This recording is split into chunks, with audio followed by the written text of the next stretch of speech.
दोस्तों, आपने अक्सर सुना होगा कि शैतान इंसान का सबसे बड़ा दुश्मन है।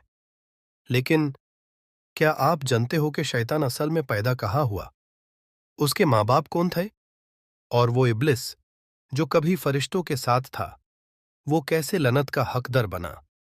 आज हम जानेंगे इब्लिस की असल कहानी।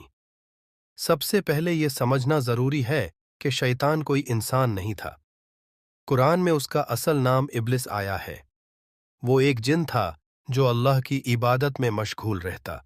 उसकी इतनी इबादत थी कि उसे फरिश्तों के सत ऊपर उठाया गया।